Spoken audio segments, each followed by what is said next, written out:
Happening now in King City, Ontario, Liberal leader Mark Carney is speaking. Let's listen in. To try to be your Prime Minister because I felt we needed big changes in this country. Big changes guided by strong Canadian values with the goal of building Canada strong. And after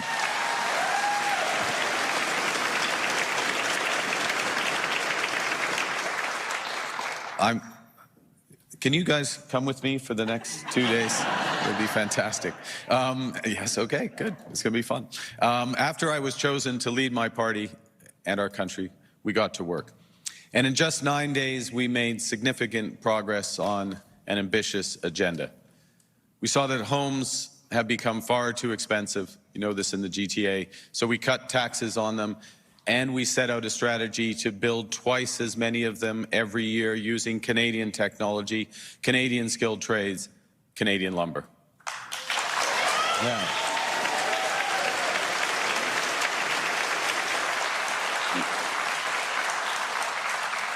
We saw that the capital gains tax hike was stifling the builders and innovators that we need, so we got rid of it. We reversed it.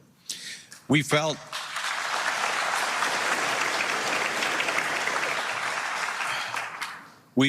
recognized that the consumer carbon tax was too divisive, so we eliminated it on day one, saving Canadians up to 18 cents per litre at the pump.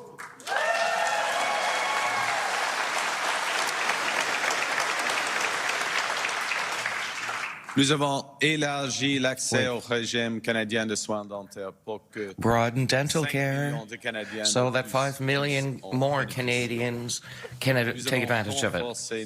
We've strengthened our relationship, trade commercial, with Europe, France, and the UK so that our exporters are less dependent on the US.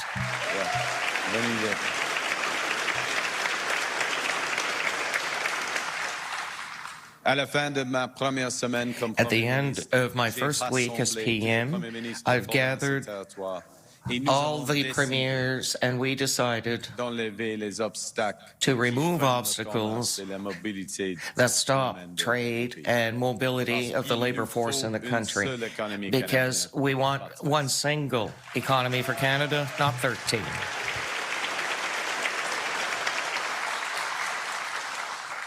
And a little over a month ago, we entered the most consequential election of our lifetimes. And that's because we are in the biggest crisis of our lifetimes. President Trump is trying to fundamentally restructure the international trading system. And in the process, he is rupturing the global economy. The economic uncertainty has reached an unprecedented level, and it's a break to investment. No investor wants to build a new plant or hire new workers while the tariff threat continues to weigh on the economy. President Trump has demonstrated the cost and the consequences of our democratic choices. President Trump has upset the global economy, and he has betrayed Canada, the U.S. best ally. He threatens Canadian business, he threatens Canadian workers, he threatens our economies. In a crisis, you have to prepare for the worst, not hope for the best. And this week, President Trump repeated his attacks on Canada. He said that he's not just trolling, that he means what he says. As I've been warning for months, America wants our land, our resources, our water, our country. President Trump is trying to break us so that America can own us. And while that will never happen, our world has fundamentally changed. Our old relationship with the United States is over. The system of global trade anchored on the United States that Canada has relied on since the end of the Second World War, a system, while not perfect, but one that has helped deliver prosperity for our country for decades, is over. That's a tragedy, but it's also our new reality. Our task now is to chart a new course for Canada. Ensemble, Together, nous pouvons nous donner bien we can give ourselves much more que ce que les Américains peuvent nous enlever. the Americans can Alors que take les away. États-Unis si seuls, le Canada pourrait guider le monde. Without the U.S., Canada can How do we guide the lead world. How do we give ourselves more than the Americans can take away? Well, in a crisis, we must first distinguish between what we can change and what we can't. We can't change President Trump, so we need a leader that can stand up to him.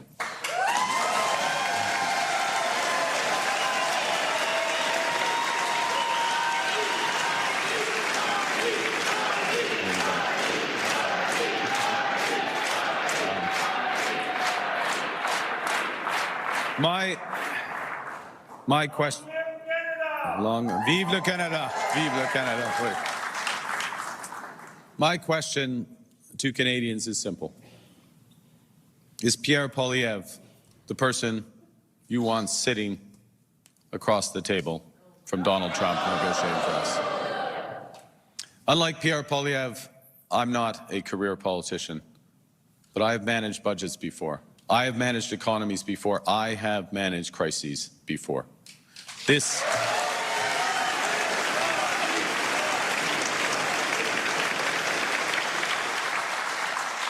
is a time for experience, not experiments. Right.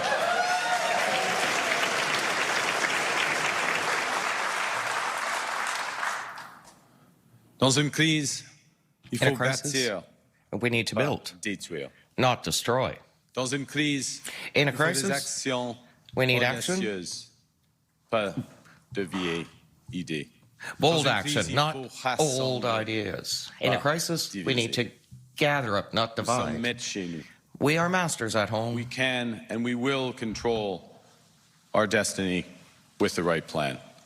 Because in a crisis, plan beats no plan. And to win in a crisis, we know that we must act with overwhelming force to overcome the anxieties that people feel, to break through the uncertainties that businesses face, and to replace what the crisis is taking away. That's what our plan for Canada Strong will do.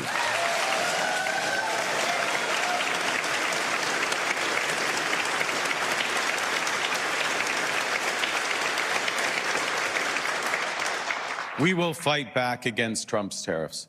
We will protect our workers and businesses, and above all, we will build, baby, build. And that's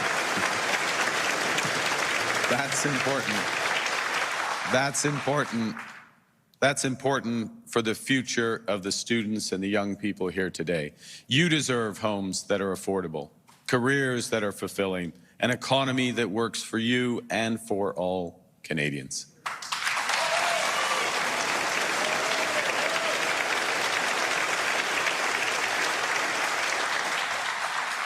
Avec notre plan, nous With allons our plan, bâtir des logements, we'll build faire housing, du Canada une superpuissance make énergétique, Canada an energy bâtir de bonnes superpower, carrières dans build les good métiers careers spécialisés, in et specialized trades, bâtir de and nouveaux build corridors commerciaux new avec trade des corridors partenaires with fiables. partners, reliable By ushering partners. in a new era of investment, jobs, and growth, our plan will create $20,000 in new growth for every Canadian over the next 5 years. Our plan will build Canada strong.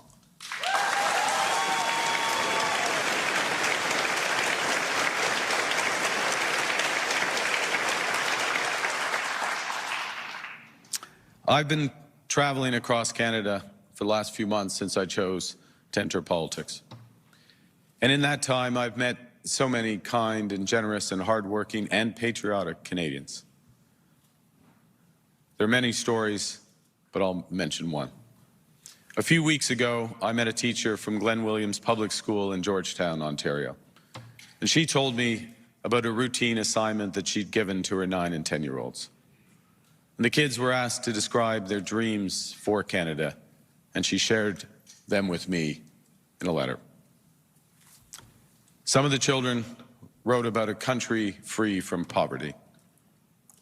Others dreamt of clean air and water, or a place where everyone enjoyed equal rights, dignity, and respect. But many of the children wrote about tariffs and the threats to our sovereignty, words that I had not met at that age. And to quote one of them that represented them, I dream of a safe, a kind, and a clean Canada, a Canada that is not the U.S.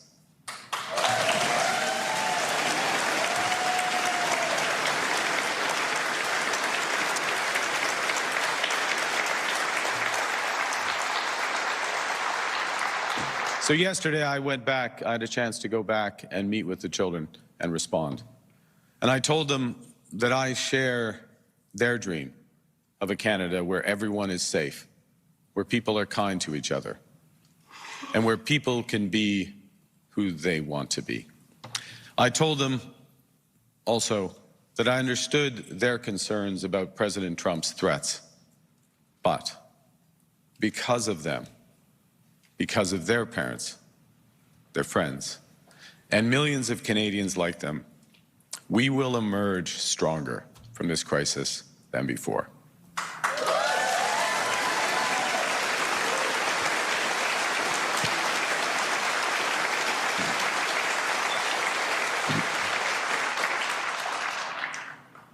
I told them that their ambitious dreams and their strong values are the foundations, the very foundations of a strong country, a Canada that's even better, a Canada that is worthy of their dreams. So to the students and the faculty, the friends and family here today at Seneca Polytechnic, and to all Canadians, I would say this: this is a critical election. There are some people on both sides of our border who claim that we're not a real country. They couldn't be more wrong. Canada is more than a nation. We are a confederation. We are a sacred set of ideas and ideals built on practical foundations. We know we're not perfect, but we always strive to be good. We do things not because they're easy, but because they are right. That much of the strength as a country, our strength lies in our resolve to work together in our unity. Because united, we have done hard things, seemingly impossible things throughout our history. United, we have built one nation in harsh conditions with sometimes a hostile neighbor. United, we've confronted our own past with Indigenous peoples. United, we have created universal public health care. Unis, nous avons bâti un pays qui ressemble des langues, des cultures. We have built a country that gathers up languages, cultures, and faiths of all kinds. United, we have built essential cultural institutions like the CBC Radio Canada. United today, we are buying Canadian. United, we are exploring everything our country has to offer. United, we are supporting our friends, our neighbors, in the crosshairs of President Trump. United, we are standing up for our nation. And united, we will win this trade war, and we will build the strongest economy in the G7 that works for everyone.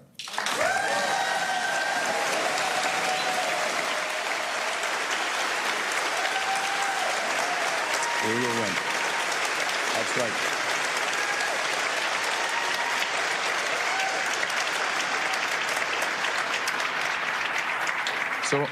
So I'm asking for your support to unite our nation through this crisis, to protect the values we share, to build an even better country. I'm asking you to vote with me for positive reasons, regardless of which party you voted for or supported in the past. I'm asking for your vote to stand up to Donald Trump, to build a united Canada, to build a Canada.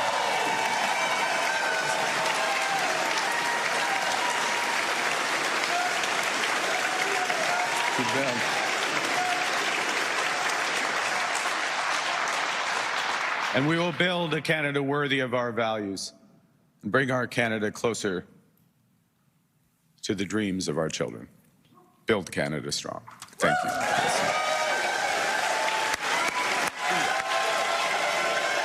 And with that, happy to... Thank you, Prime Minister. We'll now start with a question from the media delegation. Good morning, Mr. Carney. Tom Perry with CBC. You've got a packed schedule for the last couple of days of the campaign. We're in a conservative riding right now, so I'm wondering, looking ahead, the ridings you're going to be visiting, the places you'll be going, what are you trying to accomplish? Are you playing offense or defense right now? We're trying to speak to as many Canadians as possible, energize amazing groups of people like this. As I said, I mean, we are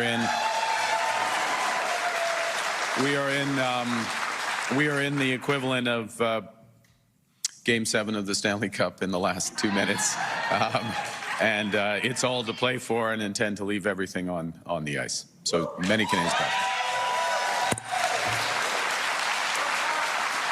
Next question.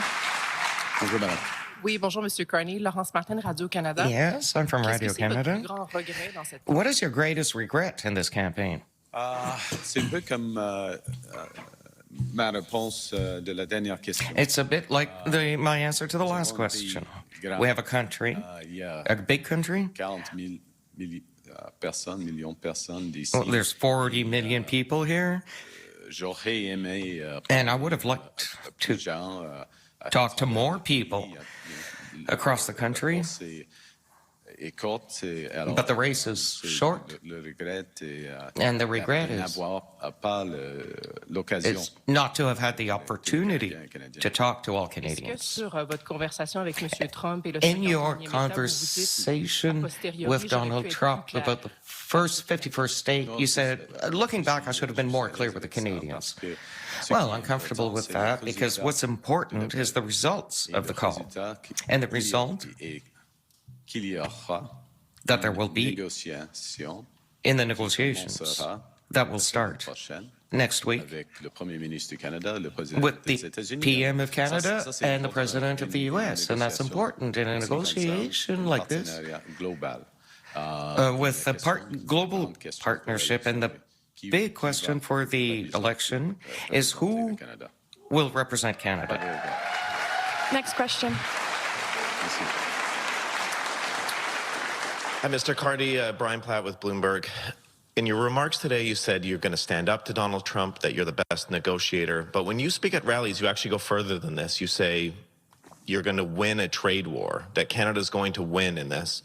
Are you setting an unrealistic expectation for Canadians about what's coming over the next year or two when you say this? I think Brian, there's a few things. Thank you for the question. The first is to put into context what's at stake here. If we just sit back, if we take what the Americans want, if we lose the negotiations, and I will use that term, if we lose the negotiation because we give them what they want, we will lose as a country. We will be damaged. We'll lose access to their market. They will do more damage to us. However, if we build this country strong, if we create one Canadian economy out of 13, that alone is bigger than the hit that we can get from the U.S. economy. But then if we go further and we double the pace of housing growth, we build clean energy, we build the energy transition and conventional energy as well, and we build out our very considerable trading opportunities around the world, we will give ourselves many multiples of that in terms of return. That's winning the trade war. Building Canada strong, that's winning the trade war. That's what we can do. Next question. Right. Carney, Mackenzie Gray with Global News. Do you believe Donald Trump will leave office after he's done this term? I've got enough to worry about right now. Thank you, Mackenzie. Look, the president has an ambitious agenda for the U.S., and he's just getting started, and he has a long time to do it. Very realistic about what that agenda means for our country, and if I'm able to earn the confidence of Canadians and represent Canada, we'll focus exclusively on what's best for Canada.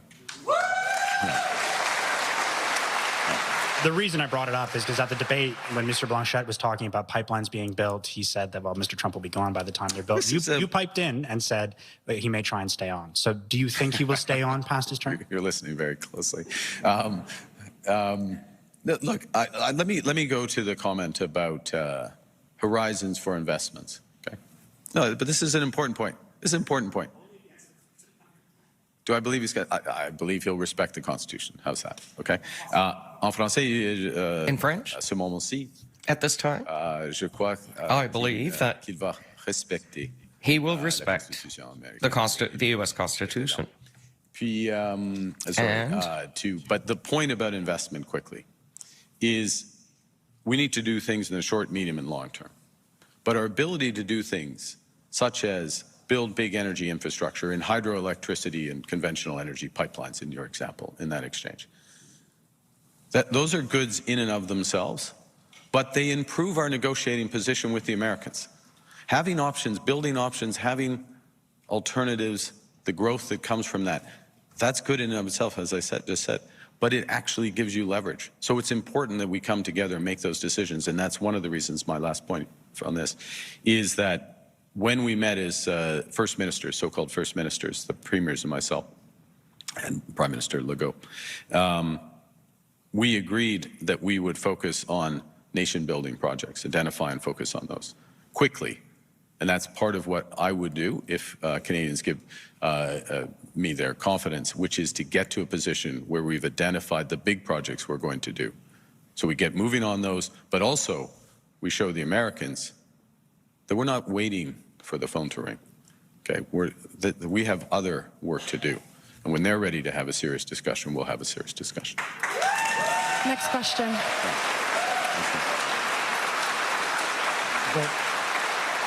Bonjour, Monsieur Carney. Michel Sabat, la Mr. Carney.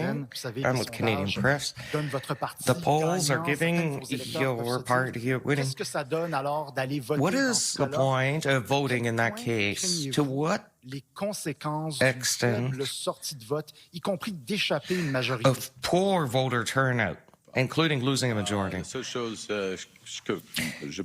The only thing I can do is to talk to Canadians, to make our message positive. They're positive messages. And at this time, with the advanced voting, it's a lot higher than before. So,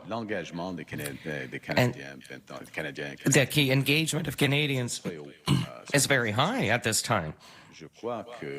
I think at this, many Canadians will vote, but we'll see. We'll see. And is this not a threat in your polls, the numbers? There's a single poll that counts, and that's Monday. Look, all I can do and all I will do is to speak to as many Canadians as possible with our positive messages. And with respect to the participation, I just note the high level of engagement of Canadians on the ground in all forms of political activity, including in advanced polling, and expect that will continue. Next question. Good morning, Mr. Carney. Justin Ling, freelance. In recent weeks in the U.S., you've seen instances of deportations without due process to El Salvador. You've seen tourists arrested, detained, deported, and you've seen arrests of judges who have blocked these deportation orders. Given all of that, what message would you give to Canadians traveling to the U.S.? And do you have concerns about the state of the rule of law in America? Well, I think what I'd say as follows is that the U.S. system is one of checks and balances, famously, and we have also seen a series of judgments in the U.S., for example, with respect to a recent judgment from memory, I'll get the exact date wrong, but a Boston judge with respect to certain forms of deportations that have been ruled, at least in in this instance, as illegal and that having force. So the American system has many checks and balances.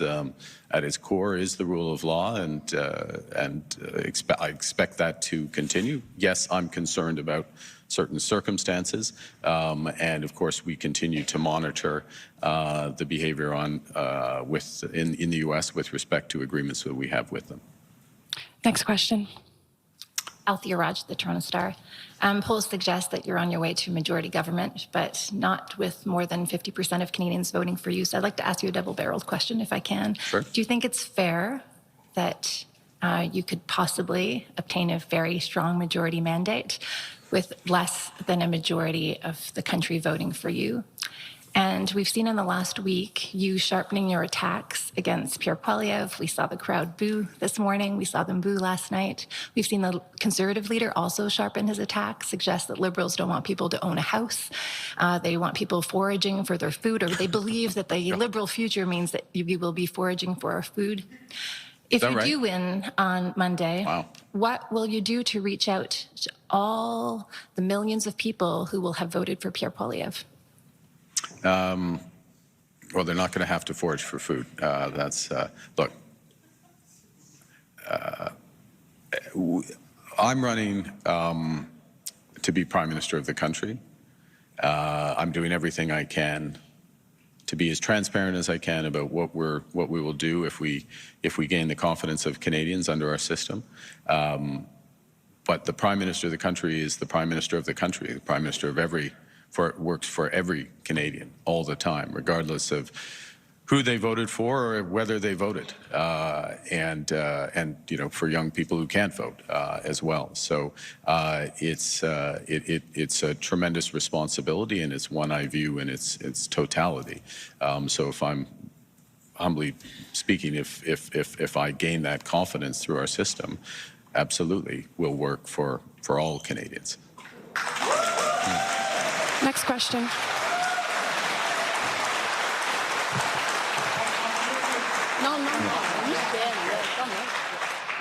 Bonjour, Mélanie Marquis, la presse. Hier, le chef du Bloc québécois, M. Blanchet... Yesterday, Mr. Blanchet said that Canada was an artificial country with no real meaning. What do you think of that, and what does that say about Mr. Blanchet? C'est pour les autres gens for other people to judge his comments. I reject them completely. I'm proud to be Canadian. There's a lot to be proud of in Canada, and it's an incredible country. It's unique. And I know I try to help the process that is unifying our country and not dividing it. Well, it's for others to judge, to form their own opinion of those comments. I reject them completely. This is an incredible country. I'm incredibly proud to be Canadian. We have done incredible things, or those who came before us have done incredible things to create this kind, diverse, ambitious, humble country. And what I see and what I would look to be part of is this process that is underway of the country coming together, of unifying. And I want to support that, not divide. Next question. Next question. Alex Ballingall with the Toronto Star. You've talked a lot, basically at every rally, and this morning again, about how the United States wants to break us, own us, take our land, water, and resources. Is there a scenario, in your view, where they use or try to use military force to accomplish those goals? No. Short answer, Alex, is no. No. And if you could... No. Why? Why are you saying that? Il n'y a pas de scénario Nous sommes, There's no scenario. En français, In French? I'll start in French. Non, il n'y a pas de scénario. No, there's no scenario Les États-Unis utilisent la force militaire. where the U.S. uses military force. We're still partners. In NATO, for example, there's Article 5 in NATO. I do think that, if I may switch back to answer the balance of your question, look, the U.S. is trying to put economic pressure on us to gain major concessions and to the extreme of a level of integration of our countries that would impinge our sovereignty. We have to be clear-eyed about this. This is what, these aren't just words. When I say in a crisis, you have to prepare for the worst. And the worst is that is the goal. Take what the president says literally. I take it literally. I always have. Others have said it's a joke. Others ignored it for months. Right from the start, I took it seriously. And because of that, that drives our actions. That drives the strength of our response to their tariffs. That's why we're one of the countries that are retaliating. That drives the strength and the ambition of the economic strategy to build Canada strong. And it will drive our negotiation. We'll be absolutely clear-eyed about the risk. There is a landing place here, but we will not accept anything less than what that is. Thank you. We'll take one last question from the media delegation before going to locals. Mr. Carney, Mike Lecouteur with CTV News. In your opening remarks, you said you have a big test on Monday. You've always said that you've been raised with humility as well. So with that humility, give yourself a grade on this campaign. Well, all the tests that I've taken, the teacher gives you the grade, and Canadians are the teachers in this circumstance.